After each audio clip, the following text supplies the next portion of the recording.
आज हम पढ़ेंगे लेसन नंबर 2 में effect of sea and forest on climate, यानी जलवायु पर जंगलों और समुद्रों का प्रभाव। The area near the ocean and sea have equable climate. It mean they are neither hot nor cold in summer and winter due to the evaporation of oceanic water. The area near यानी समुद्रों और सागरों के आसपास के क्षेत्र समान जलवायु वाले होते हैं। इसका मतलब यह है कि यह न तो ठंडे होते हैं और न ही गर्म होते हैं। सर्दी और गर्मी में समुद्री जल के वाष्पीकरण के कारण coastal areas receive high rainfall. Similarly the areas which have vegetation they also receive high rainfall as water also evaporates from plant through the process of transpiration. तटीय क्षेत्रों में उच्च वर्षा प्राप्त करते हैं और समान रूप से वनस्पति क्षेत्रों में भी उच्च वर्षा प्राप्त करते हैं। वाष्पीकरण की प्रक्रिया के द्वारा पौधों से जल वाष्पित होता है।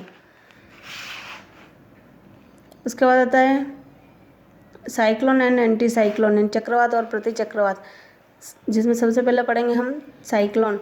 Cyclone are the strong wind that blow in a circular manner around the area of low pressure. Air pressure increase from center. Generally, cyclones are frequent and develop at sea and cause rainfall on coastal areas.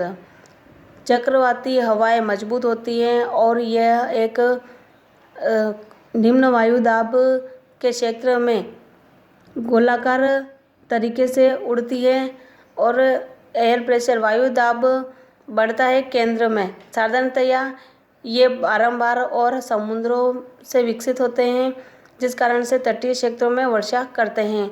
Cyclone are generally 2 types. तूफान चक्रवात 2 प्रकार के होते हैं साधारणतया।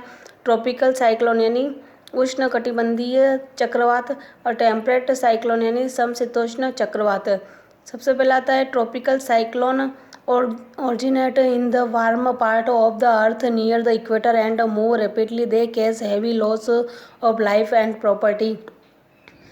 उष्ण कटिबंधीय चक्रवात का आरंभ भूमध्य रेखा के पास पृथ्वी के गर्म भागों से होता है और यह तीव्र होता है। इस कारण से जीवन और संपत्ति दोनों का ही भारी नुकसान होता है। इसके बाद आता है temperate cyclone are formed along middle latitude, also known as cold zone cyclone, which move slowly, hence they are less disaster. समशीतोष्ण तूफान बनता है मध्य अक्षांश में, जिसे ठंडा चक्रवाती क्षेत्र के नाम से जाना जाता है और यह धीरे धीरे गति करता है। इस कारण से कम आपदाएं आती है।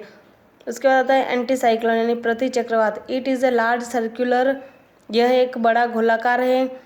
Oval circular of winds around a central high pressure region and lower toward the circumference. यह हवाओं का उच्च प्रेशर यानी उच्च दबावी क्षेत्र, केंद्रीय उच्च दबाव क्षेत्र के चारों ओर हवा का एक अंडाकार परिपत्र है और परिधि की ओर कम।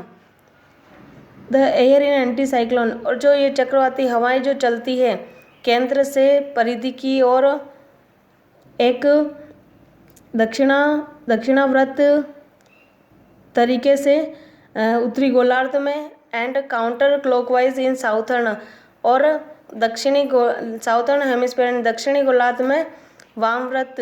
Anti cyclone flow west to east direction, और ये प्रति चक्रवात हमेशा पश्चिम से पूर्व दिशा की ओर बढ़ते हैं।